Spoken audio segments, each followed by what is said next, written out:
I'm sick of daydreaming, I just want the feeling of you in my bed. Hi guys, just checking in. Today's actually my first day at work. It's so strange because I'm a pandemic hire, that's what they like to call it in the company, which means that I get to do everything, at least for the first few days, online. I'm actually really lucky because I'm part of the production team and I can actually go to the office to start my training, but for so many other new hires, they kind of have to work from home for the most part, and I worked from home for the entire duration of my previous internship, and although it was quite convenient, obviously it keeps you safe, it's still such a different vibe. There's just something about not being able to see your workmates in person and talk to them, the ease of being able to ask questions. This year has been such a strange experience for everybody, and I can't wait for things to get back to normal, at least in this aspect. I'm still grateful that I got a job opportunity and I actually get to work in the office, at least for the first 2 weeks. I'm not sure if it's gonna go on that way, but we'll see.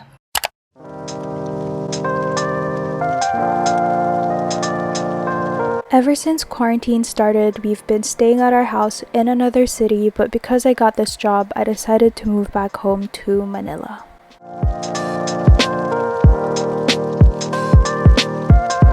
Honestly, just learning about a subject that I'm interested in.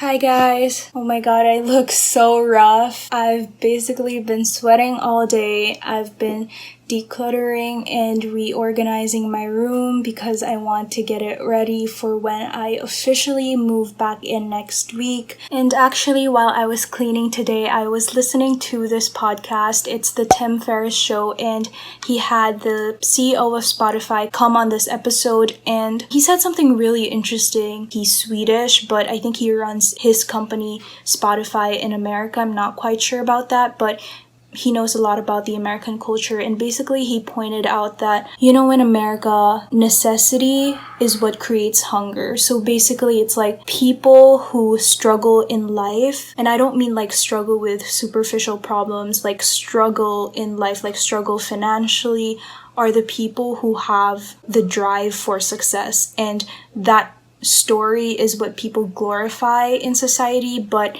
in contrast to that, in Swedish society or in Europe in general, their model is more we meet this basic level of security for everyone so that they can thrive in life and they can pursue higher interests and higher activities. It's everybody should have food on the table, everybody should have clothes to wear, everybody should have a house to live in. These are things that people don't have to work hard for, if you know what I mean. It's these are things that the government should be able to provide, free healthcare, free education, so that people will have more space and more energy and more opportunities, frankly, to pursue higher interests and arts and culture, and they can thrive in that because they won't have to worry about meeting their basic necessities, and they wouldn't always be on survival mode.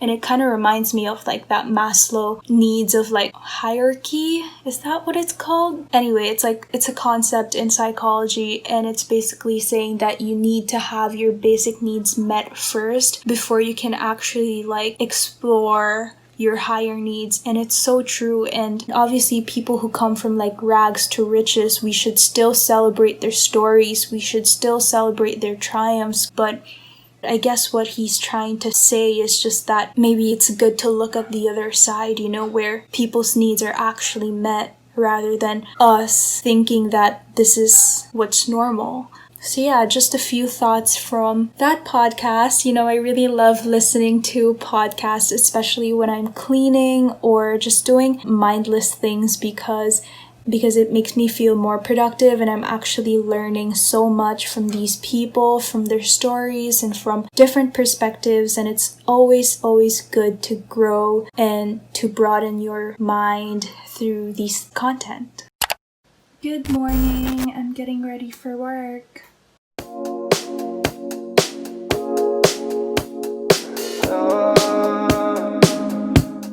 First day of work outfit. Wish me luck. Hey guys, I am finally settling down for the day.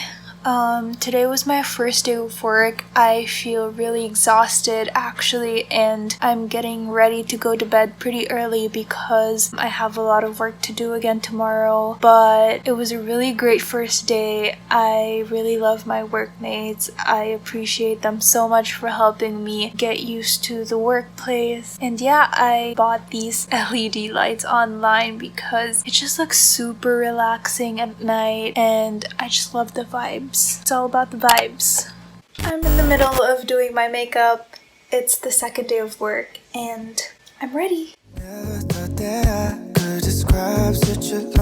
It took me almost 8 months of searching before I even landed a job interview. I applied for so many different companies and emailed my application probably more than 50 times. I understood that looking for a job during this pandemic was never going to be easy, but at the end of the day, there were so many things that were out of my control, and instead of beating myself up for them, I just took it one day at a time, did my best, and occupied the rest of my time with hobbies and interests. Looking back now, it doesn't feel like the past 8 months have been a waste of time. Even though there were so many days where I felt stuck and anxious, this job offer came at the perfect time, and I'm incredibly grateful for it.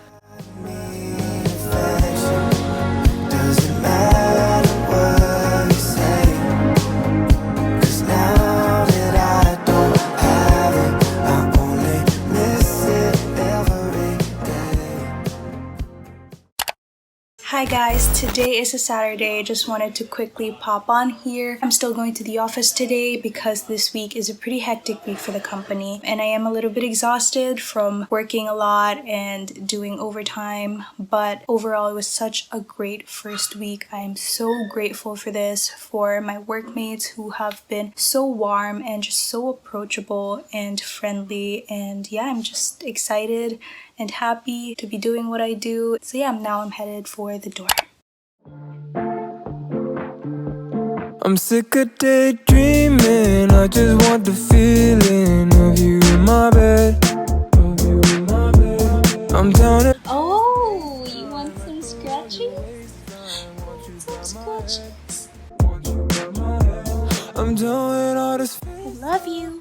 Mwah. Hi guys, we are back at it again with the boba. I'm finally reunited with my dog. If you haven't noticed yet, we take our dog everywhere we go. We're clingy like that. And yeah, I'm actually getting used to driving. I still get really nervous and like unsure when I'm on the road, but I feel like I'm getting better at it, and hopefully I can drive on my own soon. For now, I still need somebody to accompany me because Long time, baby. You're always running in my mind. I'm sick of daydreaming. I just want the feeling of you in my bed.